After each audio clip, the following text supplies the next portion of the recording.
இயேசுவின் நாமத்திலே உங்களை வாழ்த்தி இந்த நிகழ்ச்சிக்கு வரவேற்கிறேன்.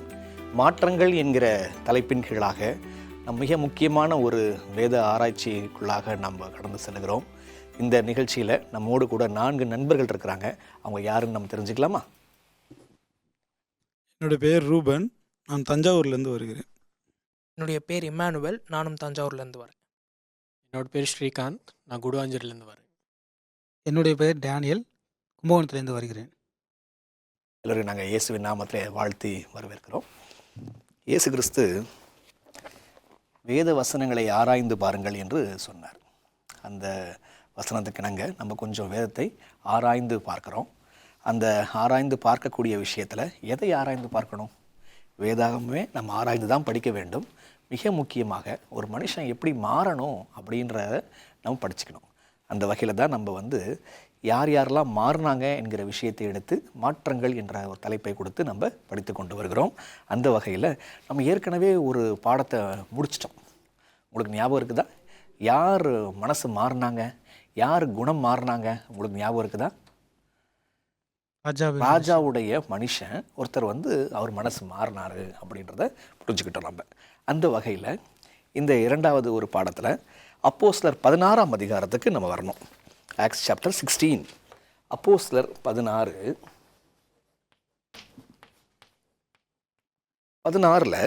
வசனம் 19 34 வரை படிக்கணும். 19 34 இந்த வசனங்களில் யாரோ ஒருத்தர் மாறுறாங்க. யார் மாறுறாங்க என்பது தான் நம்மளுடைய தியானம். சரிங்களா? வாங்க, யார் அப்படின்றத கொஞ்சம் புரிஞ்சுக்கலாம். அப்போஸ்தலர் 16:19. அவளுடைய எஜமான்கள் தங்கள் ஆதாயத்து நம்பிக்கை அற்று போயிற்றென்று கண்டு பவுலையும் சீலாவையும் பிடித்து சிந்தை வெளியுள்ள அதிகாரிகளிடத்தில் இழுத்து கொண்டு போனார்கள். பவுலையும் சீலாவையும் பிடித்து சந்தை வெளியிலுள்ள அதிகாரிகளிடத்தில் இழுத்து கொண்டு போனார்கள். அப்போ அங்கே பார்க்கணும், அங்கே நம்ம யாரை பார்க்குறோன்னு சொன்னால் பவுலும் சீலாவும் என்ற வார்த்தையை நீங்கள் அண்டர்லைன் பண்ணிக்கலாம். தொடர்ந்து இப்போ பவுலும் சீலாவையும் பிடிச்சிட்டு போயிட்டாங்க. பிடிச்சிட்டு போயிட்டு என்ன பண்ணுறாங்க பாருங்கள். வசனம் 20 பிரதர் டேனியல் வாசிக்க முடியுமா? அவர்களை அதிகாரிகளிடத்தில் ஒப்புவித்து, யூதர்களாகிய இந்த மனுஷர் நம்முடைய பட்டணத்தில் கலகம் பண்ணி ரோமராகிய நாம் ஏற்றுக்கொள்ளவும் அனுசரிக்கவும் தகாத முறைமைகளை போதிக்கிறார்கள் என்றார்கள். ஆமாம், பவுலும் சீலாவும் ஒரு ஊரில் போய் ஊழியம் பார்க்குறாங்க. அந்த ஊழியம் பார்க்கும்போது அங்கே இருக்கிற ஆட்கள் என்ன பண்ணுறாங்க, கொண்டு போய் அதிகாரிகள்கிட்ட ஒப்படைக்கிறாங்க. இப்படி அதிகாரிகள்கிட்ட பவுலும் சீலாவும் வந்துடுறாங்க. இப்போ பவுலும் சீலாவுக்கும் என்ன நடந்தது? பவுலுக்கு என்ன நடந்தது? ரொம்ப இன்ட்ரெஸ்டிங்கான ஒரு விஷயம். பவுலும் சீலாவும் 2 பேரும் சேர்ந்து பல அனுபவத்துக்குள்ளாக கடந்து செல்கிறாங்க. அது என்ன வசனம் நான் சொல்ல உங்களுக்கு ஈஸியாக புரியும் பாருங்களேன். வசனம் 22 பாருங்கள். பவுலை கொண்டு போய் அதிகாரிகள்கிட்ட ஒப்படைச்சிட்றாங்க. அந்த அதிகாரிகள் என்ன செய்கிறாங்க? வசனம் 22. அப்பொழுது ஜனங்கள் கூட்டம் கூடி அவர்களுக்கு விரோதமாய் எழும்பினார்கள். அதிகாரிகள் அவர்கள் வஸ்திரங்களை கிழித்து போடவும் அவர்களை அடிக்கவும் சொல்லி. இங்கே ஒரு விஷயம், அவர் ட்ரெஸ் எல்லாம் என்ன பண்ணிடுறாங்க, கிழிச்சு போட்டுறாங்க. என்ன வஸ்திரங்களை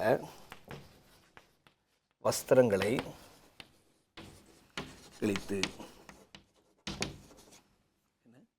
வஸ்திரத்தை என்ன பண்ணுறாங்க, கிழிச்சு போட்டுறாங்க. யார் வஸ்திரத்தை? பவுலும் சீலாவுடைய வஸ்திரத்தை கிழிச்சு போட்டு, அடுத்தது 2வது அந்த வசனத்திலே இருக்கு பாருங்க. யார் சொல்ல போறீங்க? அடித்தார்கள். இப்போ எவ்வளவு அடி அடிச்சாருங்க? 23 போங்க. அவர்களை அநேக அடிகளை அடித்த பின்பு சிறைச்சாலையிலே வைத்து அவர்களை பத்திரமாய் காக்கும்படி சிறைச்சாலைக்காரனுக்கு கட்டளையிட்டார்கள். அப்ப முதல்ல ட்ரெஸ்ஸை கிழிச்சு போட்டாங்க. அடுத்தது எவ்வளவு அடி? பைபிள் சொல்லுது அநேக அடிகளை அடிச்சாங்க. அடிச்சு யார்கிட்ட ஒப்புவித்தாங்க? 23 வசனம் சொல்லுது, பத்திரமாய் காக்கும்படி சிறைச்சாலைக்காரனிடத்தில் கட்டளையிட்டார்கள். அந்த சிறைச்சாலைக்காரன் நீங்கள் அண்டர்லைன் பண்ண வேண்டிய விஷயம். அப்போ பவுலும் சீலாவும் அவங்க ஊழியம் பண்ணுறாங்க, அவங்கள அரெஸ்ட் பண்ணுறாங்க, அதிகாரிகளை ஒப்படைக்கிறாங்க. ஒப்படைக்கும் போது ட்ரெஸ் எல்லாம் கிழிச்சு விட்டுறாங்க. அடுத்தது அநேக அடிகளை அடிக்கிறாங்க. ஏன் இதை சொல்கிறோம்? இந்த ஒவ்வொரு அனுபவத்தையும் அவங்க பெற்றபோது அது எப்படி ரெஸ்பாண்ட் பண்ணாங்கன்றதை பார்க்க போகிறோம். ஏன்னா இந்த மாதிரி கஷ்டங்கள்லாம் வரும்பொழுது அந்த கஷ்டத்துக்கு எப்படி மாறுத்தரம் தெரிவித்தார்கள் அது பார்க்க போகிறோம். ஆக வஸ்திரத்தை கிழிச்சு விட்டாங்க, அநேக அடிகளை அடித்தாங்க. அதுக்கப்புறம் பாருங்கள் வசனம் 24, அவன் இப்படிப்பட்ட கட்டளை பெற்று அவர்களை அடுத்தது எங்கே அடைத்து? உட்காவலறையில் அடைத்து. மூன்றாவது பாருங்க,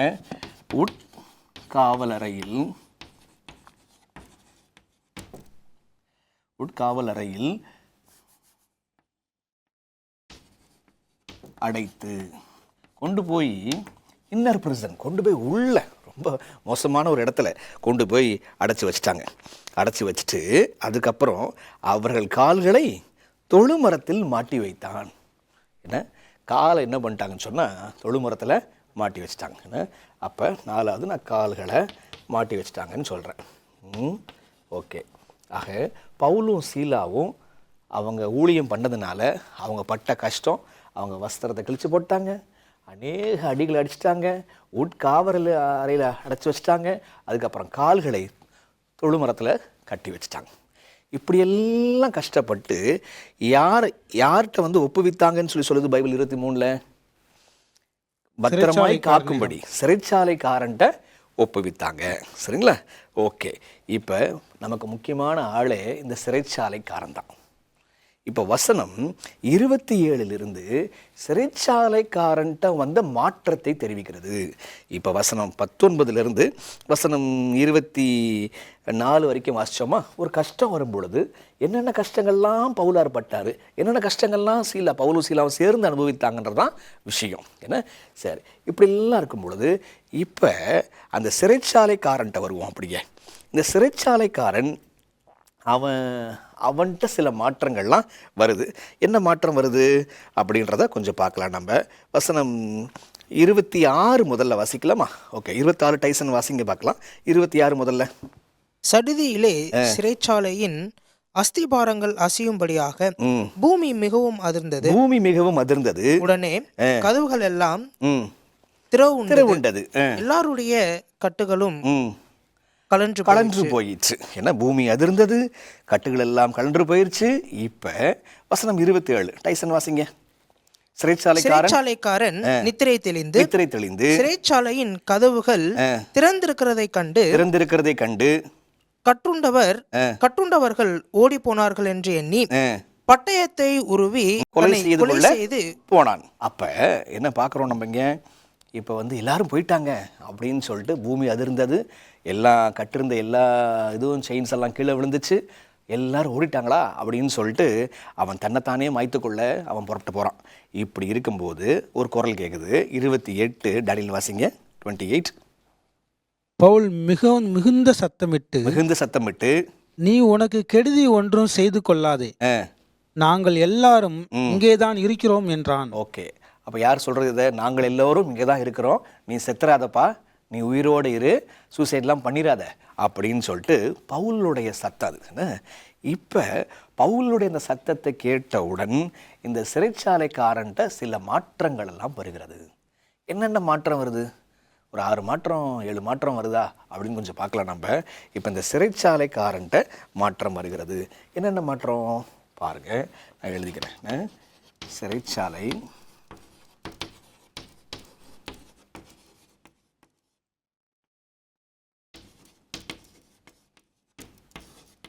சிறைச்சாலைக்காரனிடத்தில் ஏற்பட்ட மாற்றங்கள். சரிங்களா? என்னென்ன மாற்றம் பாருங்க, அவன் என்ன சொல்றான் பாருங்க. வசனம் 28 வாசிங்க பார்க்கலாம். அப்பொழுது 29 நான் வாசிக்கிறேன். அப்பொழுது அவன் தீபங்களை கொண்டு வர சொல்லி உள்ளே ஓடி நடுநடுங்கி பவுலுக்கும் சீலாவுக்கும் முன்பாக விழுந்து. என்ன, யார் காலில் போய் விழுறான்?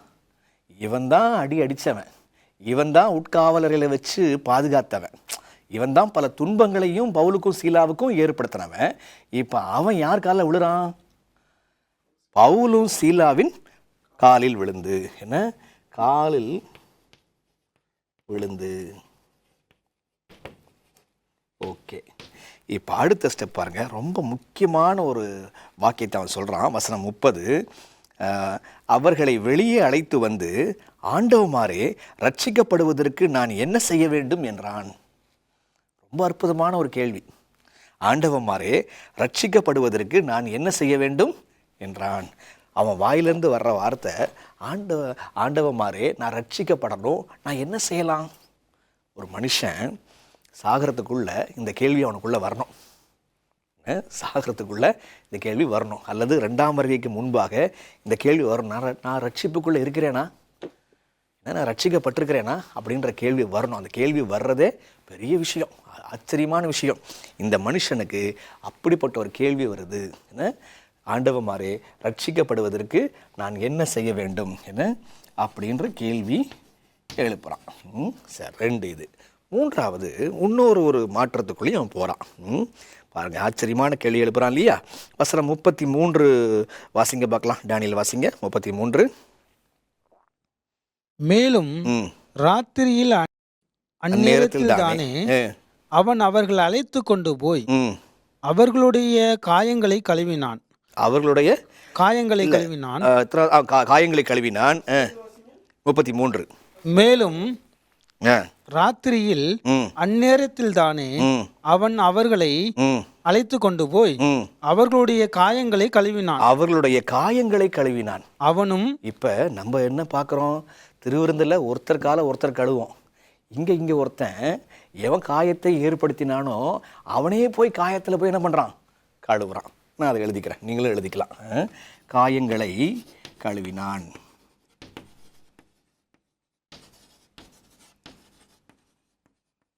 ஓகேவா? காயத்தை கழுவுறான். இப்போ தொடர்ந்து வாசிங்க. காயத்தை கழுவுன பிற்பாடு அவன் என்ன செஞ்சான்? அவனும் வாசிக்கலாம். அவனும் அவனுடையவர்கள் அனைவரும் உடனே ஞானஸ்நானம் பெற்றார்கள். உடனே ஞானஸ்நானம் பெற்றார்கள். 4வது என்னது? அவன் பேப்டிசம் எடுத்தான். அவன் மட்டும் பேப்டிசம் எடுத்தானா? அவன் கூட இருக்கிறவங்க எல்லாரும், அவன் கூட இருக்கிற எல்லாரும், அவன் வீட்டார் எல்லாரும் பேப்டிசம் எடுத்தாங்க.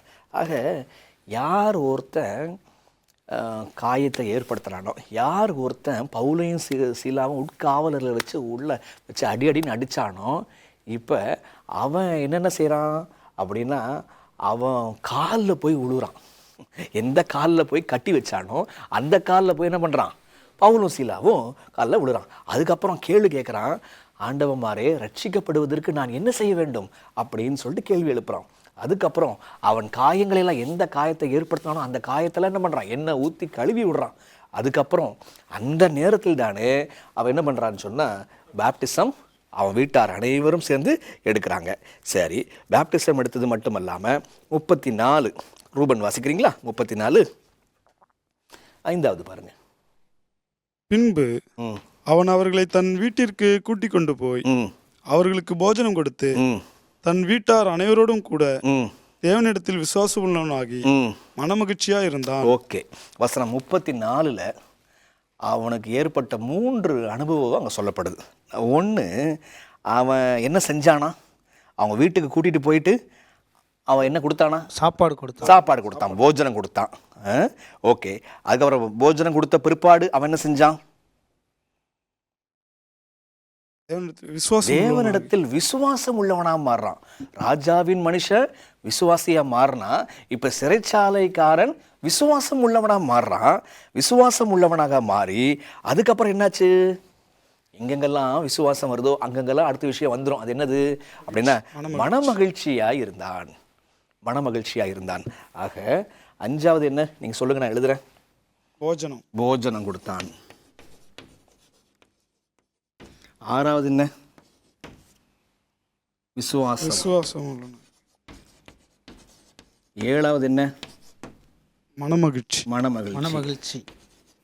ஓகே, அப்ப யார் ஒருத்தன் உபத்திரவப்படுத்தினானோ அவன் கடந்து செல்ற விஷயத்தை புரியுதா உங்களுக்கு? எந்த காலை பூட்டி வச்சானோ அந்த காலில் போய் விழுறான். இவன் கேள்வி கேட்குறான், பைபிள் சார்ந்த அற்புதமான ஒரு கேள்வி ஒன்று கேட்குறான். அதுக்கப்புறம் காயத்தெல்லாம் கழுவுறான். அவனும் வீட்டார் அனைவரும் அந்த அந்த நாளிலே அவன் பேப்டிசம்லாம் என்ன செய்கிறாங்க, எடுத்துக்கிறாங்க. அப்புறம் அது மட்டும் பார்த்தா சாப்பாடு கொடுக்குறான், பவுலுக்கும் சீலாவுக்கும் சாப்பாடு கொடுக்குறான். இப்போ இவன் ஆண்டவரிடத்தில் விசுவாசம் உள்ளவனாக மாறுறான். இவன் மன மகிழ்ச்சியாக இருந்தான். அந்த ஒரு நைட்டே விடிய காலத்துக்குள்ளே அவன் மன மகிழ்ச்சியாக ஆயிடுச்சு. இப்போ பவுலும் சீலாவும் இந்த மாதிரி காரியத்தை அனுபவிச்சாங்க. துன்பம் வந்தபோது இதெல்லாம் அனுபவிச்சாங்க. யார் ஒருத்தன் துன்பப்படுத்தினானோ அவன் இதெல்லாம் செய்கிறான். இப்போ எப்படி இந்த மாற்றம் வந்துச்சு அவனுக்குள்ள? ஒரு வசனம் வாசிக்கலாம் பாருங்க. வசனம் 26. எப்படி இந்த மாற்றம் வந்துச்சு, எப்படி மாற்றம் வந்தது அப்படின்னா அந்த வசனம் 26 வாசிது. சடுதியிலே சிறைச்சாலையில் அஸ்திபாரங்கள் அசையும்படியாக பூமி மிகவும் அதிர்ந்தது. உடனே கதவுகள் எல்லாம் திறவுண்டது. எல்லாருடைய கட்டுகளும் கலன்று போயிற்று. ஓகே, சடுதியிலே சிறைச்சாலையின் அஸ்திபாரங்கள் அசையும்படியாக பூமி மிகவும் அதிர்ந்தது. உடனே கதவுகள் எல்லாம் திறவுண்டது. எல்லோருடைய கட்டுகளும் கலன்று போயிற்று. ஏன்னா நீங்கள் அதை நோட் பண்ணிட்டீங்களா, அதை வாசித்து பார்த்தீங்களா நீங்கள்? சரி, இப்போ நான் ஸ்ரீகாந்த்கிட்ட வரேன். ஸ்ரீகாந்த், எனக்கு உதவி செய்யுங்க. இப்போ இந்த பூமி ரொம்பவும் அதிர்ந்தது. இது ஒரு ஆர்டினரி ஈவெண்ட்டுன்னு நினைக்கிறீங்களா, இல்லை இல்லை தேவன் செஞ்ச செயல் நினைக்கிறீங்களா? What you say? வசனம் சொல்லுது. நீங்கள் எது சொன்னாலும் அதுக்கான காரணத்தை சொல்லணும் நீங்கள். என்ன? சரி, நீங்கள் சொல்லுங்கள். உங்களுடைய வாதம் என்ன, உங்களுடைய கருத்து என்ன? வசனம் கிரேட் எர்த்குவேக். சரி, ஓகே. அதுவும் கரெக்டாக அந்த ஜெயில் எங்கே இருக்கோ அங்கே தான். ஓகே ஓகே, சிறைச்சாலையின் அஸ்திபாரங்கள் அசையும்படியாக பூமி மிகவும் அதிர்ந்தது. அப்போ அவங்க ஸ்ரீகாந்த் என்ன சொல்கிறாருன்னு சொன்னால், கரெக்டாக சிறைச்சாலையினுடைய ஃபவுண்டேஷன் மட்டும் அசையுது. ஸோ எனவே அது கடவுள் தான் கொடுத்தார். என்ன டானியல், நீங்கள் என்ன சொல்ல வரீங்க? உங்களை பார்த்தா ஏதோ சொல்கிற மாதிரி தெரியுது. அங்க அவங்க இது தேவன் உண்டாக்குனதா, இது இயல்பான சம்பவமா? தேவன் உண்டாக்குனது. எப்படி சொல்றீங்க தேவன் தான் உண்டாக்குன்னு சொல்லிட்டு? ஒரு பூமி எதிர்ச்சி வராதா? பூமி எதிர்ச்சி வந்தா பரவாயில்ல, ஆனா அவங்க கைகள் உள்ள விலங்குகள் எல்லாம் கலந்து போதே. ஓ, பூமி எதிர்ச்சி வந்தா எல்லாமே இடிஞ்சு போயிடும். ஆனா இங்க விஷயம் பாருங்க, யார் யாரெல்லாம் பிரிசனரோ, யார் யாரெல்லாம் கைதியோ, அவருடைய கையில் உள்ள செயின் மட்டும் என்ன செய்யுதுன்னா, சங்கிலி மட்டும் அவிழ்ந்து கீழே விழுது. அப்போ கரெக்டாக அவங்க இருந்த இடம் அசைகிறது. அவங்க கதவெல்லாம் திறக்குது. கதவெல்லாம் கீழே விழுதுச்சுன்னா சொல்லப்படல, செவரெல்லாம் இடிச்சு போச்சுன்னு சொல்லப்படலை. கதவு திறக்குது. இப்போ எல்லோருடைய கட்டுகளும் கலன்று போயிடுச்சு. எல்லாருடைய காரியங்களும் சங்கிலிகளும் கலன்று போயிடுது. அப்போ கரெக்டாக கையில் உள்ள சங்கிலியெல்லாம் போகுது. கரெக்டாக அவங்க இருந்த இடம் மட்டும் அசையுது. கதவு உடையில, கதவு கீழே விடலை, கதவு திறக்குது. இதை யார் செய்கிறாங்க? இதை யார் செய்கிறாங்க? இதை யார் செய்கிறாங்கன்னா தேவன் தான் செய்கிறாங்க. ஏன்னா அப்போ ஒரு சிறைச்சாலைக்காரன் இவன் இவ்வளோ பெரிய மாற்றத்துக்குள்ளே வரான். அவன் ஆண்டவமாரே நான் ரட்சிக்கப்படணும் அப்படின்னு சொல்லிட்டு அவன் கேள்வி கேட்குறான்னா, அவன் காயங்களை கழுவுறான்னா, அவன் போய் சாப்பாடு கொடுக்குறான்னா, அவனும் அவன் வீட்டாரும் உடனே போய் பேப்டிசம் எடுக்கிறாங்கன்னா, உடனே அவன் ஆண்டவரை நம்புகிறான்னா, ஒரு சம்பவம் ஒன்று நடந்தது. அந்த சம்பவம் தான் தேவன் ஏற்படுத்திய சம்பவம். என்னாச்சு? பூமி அதிர்ந்தது. அங்கே கட்டியிருந்த சங்கிலியெல்லாம் அப்படியே கலண்டு போயிடுச்சு. சரி, அப்போ இந்த சம்பவத்தால் தான் இவன் இதை மாதிரிலாம் வந்தான்னு சொல்லிட்டு பார்க்குறோம். சரி, இன்னொரு இன்ட்ரெஸ்டிங் டீட்டெயில் நம்ம பார்த்துட்டு நம்ம முடிக்கலாம். நம்ம இப்போ பூமியே அதிர்ந்துச்சுன்னா ஏன் ஆண்டவர் பூமியை அதிரும்படி செய்தார்? ஏன் சிறைச்சாலையினுடைய கதவுகள் திறக்கும்படி ஏன் தேவன் செய்தார்? உங்களுக்கு விஷயம் புரியுதா? அப்போ சிறைச்சாலையினுடைய கதவுகள் ஏன் திறக்குது? ஏன் சங்கிலிலாம் இதாகுது அப்படின்னா, பைபிள் இன்னொரு இன்ட்ரெஸ்டிங் விஷயத்த சொல்லுது. இங்கே தான் ஒரு நிமிஷம் நீங்கள் எனக்கு கொஞ்சம் கவனிக்கணும். அப்போ சிறைச்சாலைக்காரன் ஒரு ஜெயிலர், அவன் தான் துன்புறுத்துறான். ஆனால் அவன் எப்படிப்பட்ட மாற்றத்துக்குள்ளே வந்துட்டான் அதை முன்னாடி பார்த்துட்டோம். இப்போ எப்படி இந்த மாற்றத்துக்குள்ளே வந்தான் அப்படின்னா, ஒரு சூப்பர் நேச்சுரலாக தெய்வாதிதனமாக ஒரு விஷயம் ஒன்று நடக்குது. தேவனே செஞ்சு வைக்கிறாரு. அது இந்த சிறைச்சாலையினுடைய கதவுகள் திறக்குது, அசையுது, அந்த சங்கிலியெல்லாம் கீழே விழுது. இது எப்போ நடந்துச்சு? இது ஏன் தேவன் இறங்கி செய்யணும் அப்படின்னா, அங்கே இன்னொரு ஒரு காரியம், தேவனுக்கு பிரியமான ஒரு காரியம் ஒன்று நடக்குது. அது என்ன தேவனுக்கு பிரியமான காரியம் அப்படின்னா, வசனம் 25 நம்ம வாசிக்கவே இல்லை. நைஸாக என்ன பண்ணிட்டேன், அடுத்த வசனத்துக்கு போயிட்டேன் நான். இப்போ அங்கே வாசிப்போம். 25 பாருங்கள். நடுராத்திரியிலே பவுலும் சீலாவும் ஜெபம் பண்ணி. இப்போ நடுராத்திரியில் பவுலும் சீலாவும் ஜெபம் பண்ணாங்கன்னு சொன்னால் அப்போ எங்கே இருக்கிறாங்க? அவங்க எங்கே இருக்கிறாங்க? உட்காவலறையில் இருக்கிறாங்க. காலெலாம் எப்படி இருக்குது? காலை கொண்டு போய் லாக் பண்ணி வச்சுருக்கிறாங்க. இப்போ நடுராத்திரியிலே பவுலும் சீலாவும் ஜெபம் பண்ணி தேவனை துதித்து பாடினார்கள். அப்போ இவங்க துதிச்சு பாடுறாங்க. ஒரு நிமிஷம், இங்கே ஒரு மிக முக்கியமான ஒரு பாடம் இருக்குது. இந்த ஜெயிலரு, அவங்க ஊரில் உள்ள ஆட்கள், அதிகாரிகள்லாம் பவுலும் சீலாவுக்கும் என்ன கஷ்டத்தை ஏற்படுத்தினாங்க. இந்த மாதிரி சுச்சுவேஷனில் பவுலும் சீலாவும் செய்தது ஒன்று, ஜெபித்தார். ரெண்டாவது, துதித்து பாடினார். அவர் ஜெபம் பண்ணார், துதிச்சு பாடினார். இப்போ எது அதிர்ந்தது? சங்கிலியெல்லாம் என்னாச்சு? கலன்றது. சிறைச்சாலை கதவுகள் என்னாச்சு? திறந்தது. அப்போ முக்கியமான விஷயம், அவனுக்கு பவுலார் இந்த மாதிரி காரியத்தை பார்க்குறாப்புல. அப்போ சிறைச்சாலையினுடைய கதவுகள் திறக்குன்னா பவுலும் சீலாவும் அவங்க ஜெபிக்கிறாங்க. அவங்க ஜெபிக்கிறாங்க, துதிக்கிறாங்க. அதனுடைய விளைவு தான் இது. அப்போ தேவன் எப்போது இறங்கி அதிசயமான காரியத்தை செய்கிறார்? இப்போ எப்பெல்லாம் பூமி எதிர்ச்சி அதெல்லாம் நடக்குதோ, அந்த இயற்கைக்கு மாறுபட்ட ஒரு காரியம் நடக்குதோ, அதுக்கு முன்பாக ஒரு காரியம் என்னென்னா ஜெபம். அங்கே துதி எங்கெல்லாம் இருக்குதோ அங்கெல்லாம் ஒரு மாற்றங்கள் என்ன செய்யுதுன்னு சொன்னால் வருது. சரி, ஒரு கேள்வி கேட்டு முடிச்சிருவோம் நம்ம. அப்போ இவர் மாற்றத்தை இவர் அனுபவிக்கிறார். இவர் விசுவாசத்துக்குள்ளே வராரு, சந்தோஷத்துக்குள்ளே போகிறாரு. காரணம், அவர் துன்பத்தை வேற விதமாக பார்க்குறாரு. எங்கேருந்து பவுலார் இந்த பாடத்தை இப்படி துதிக்கணும்னு கற்றுக்கிட்டார்? இது நம்ம அடுத்த நிகழ்ச்சியில் பார்க்கலாமா? அப்போ ஒரு சிறைச்சாலைக்காரன் துன்புறுத்தினா அவன் மாறிட்டான். அந்த ஒரு நொடி, ஒரு நாளில் அவன் சந்தோஷமாக மாறிட்டான். அவனை மாற்றியது தேவனே இறங்கி ஒரு காரியத்தை செய்கிறார். இது எப்படி நடந்துச்சு? இன்னும் கொஞ்சம் துல்லியமாக அடுத்த வகுப்பில் பார்க்கலாம். சரிங்களா? ஒரு ஜெபம் பண்ணலாமா? அன்புள்ள தகப்பனே, இந்த வேலைக்காக நன்றி. சிறைச்சாலைக்காரன் மாறியது போல் நாங்கள் ஒவ்வொருவரும் மாற உதவி செய்யுங்கப்பா. ஆண்டவரே, அந்த மாற்றத்தை தாங்க. இயேசுவின் வழியாய் ஜெபிக்கிறோம் பிதாவே. அன்பான நேயர்களே, இந்த பாடத்தை நல்லா கவனித்து கேட்டிருப்பீங்க. இது உங்களுக்கு பிரயோஜனமாக இருக்கும் என்று நம்புகிறேன். தொடர்ந்து அதனோட தொடர்ச்சியை நீங்கள் கேளுங்க. தேவன் தொடர்ந்து உங்களை ஆசீர்வதிப்பார்.